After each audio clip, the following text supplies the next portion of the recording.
righty, members of the media, with the victorious head coach from James Monroe, Angela Mann, players Amaya Dunlap, Maggie Borowski, and Ava Dunlap. Coach, congrats on the win. Just some thoughts, and we'll get some questions. All right, thank you. It's well deserved, I think. We split with them during regular season, went back and forth about seeding. You know, I told everybody it was going to be a barn burner, and that's exactly what it came down to. Questions? My couple big plays, a block on the chase down there, but I want to start with the three that you had. It looked like you guys were trying to run clock, and you were open, and you just took the shot. Take me through what's going through your head in that moment. Yeah, I saw the clock run down. I looked up. It was a couple seconds left, so I knew how to pull it up. Thankfully went in. Coach, you know, at the end of that third quarter when she hit that three to beat the buzzer, did you feel like then that it was kind of your all's night? Yeah, and at the end of that third quarter, I mean, I didn't even realize it at the time, but we had outscored them like 11-2, held them to 2 points.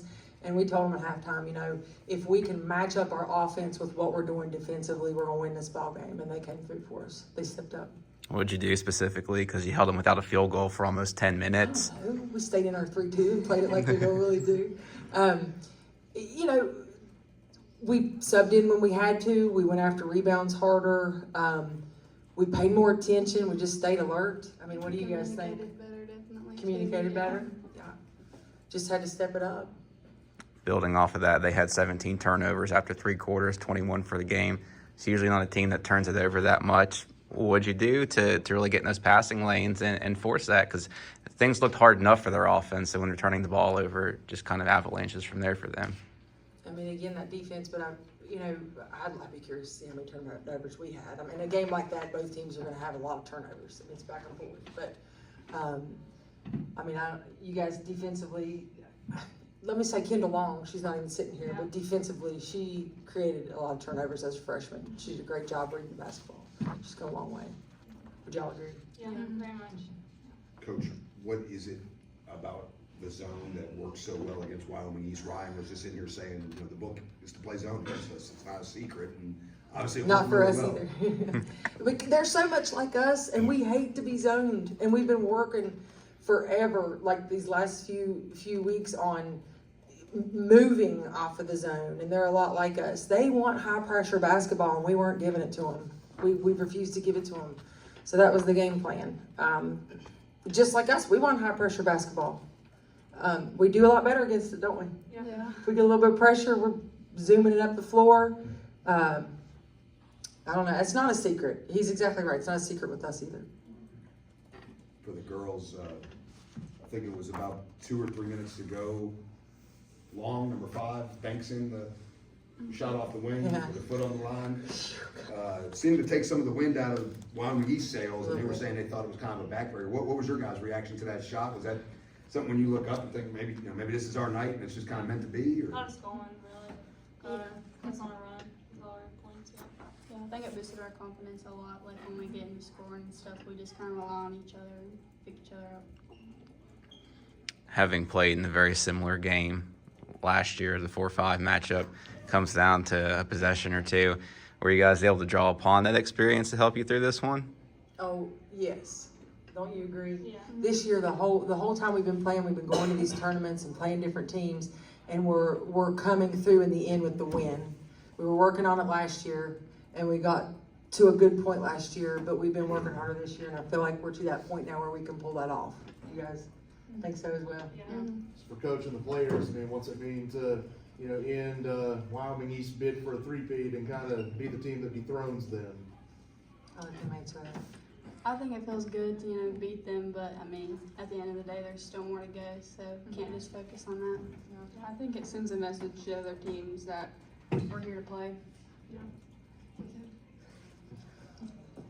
You guys have doesn't get much easier. You played 2-time defending champs. Now you get the 1 seed. That's your reward for for this. I saw you guys watching them earlier. What were your takeaways from that? I personally see a team that we can hang with. They've got some excellent shooters. We're going to have to bring the defense. We're going to have to be, I'm sure me and several others will be up watching film tonight. Right, Andy? And we will be studying. But I feel like it's definitely doable. We can get right in there and hang with the best of them. they seem similar to us. Size-wise, they seem similar to us. Shooting-wise, what do y'all think watching them today? I think we match up with them really well. Just have to have confidence that we can beat them. We're not going to be scared just because they're #1 team. Yeah, that'll be a good game to come watch. Coach, could you elaborate a little bit on what you were saying about you've gone to some of these tournaments and kind of figured out a way to win? Because as well as you played, you know, with 3-4 minutes to go, it still kind of had one of the feelings of this is a game that Wyoming East is comfortable with. We've seen them win down here in that fashion from behind plenty of times. So what allows your girls to kind of persevere in those tight spots down the stretch? Hard work. We've worked all season for it, and we've tried to use different combinations to get to that point. We've got a good coaching staff and people that know what they're talking about, and we've tried to give them the tools to be able to carry it away in those last seconds. And they've worked really hard, and we've had some kids come up that we didn't have last year that have joined in as well. So again, you know, everybody knows their role as they come in, and I think the difference this year too is we have a little bit of depth coming off the bench that we maybe didn't have last year. So who's the better Dunlap sister? I know you posted those better than we are. Cause a problem. What do you think? I don't know. Maya. I don't know. That's a Ava's hard one. definitely better 3-point shooter than I am. The comment I got coming in was the best one isn't here yet. Oh, Tyler went there. She thinks she is. We'll see about that. We'll see. Tyler went there. We're excited to get her, yeah, but we got to finish this season first. I have a question for Maggie. Obviously, this was not the game where your offense was on par, but 5 steals, 5 assists, 10 rebounds. What went through your mind, even though the ball wasn't falling for you as a shooter? What went through your mind about your contributions? I mean, obviously I was pretty frustrated because I can usually get downhill and score those baskets, and that just wasn't falling tonight. But I think I just knew I needed to play my part and help the team as much as I could. Just because I wasn't doing it on one side doesn't mean I couldn't do it on the other. And coming up here last year, losing, I mean, it just helps. You want to beat that team, but you want to make it further than you did the year before, so it just makes us want it more. All right. Any further questions?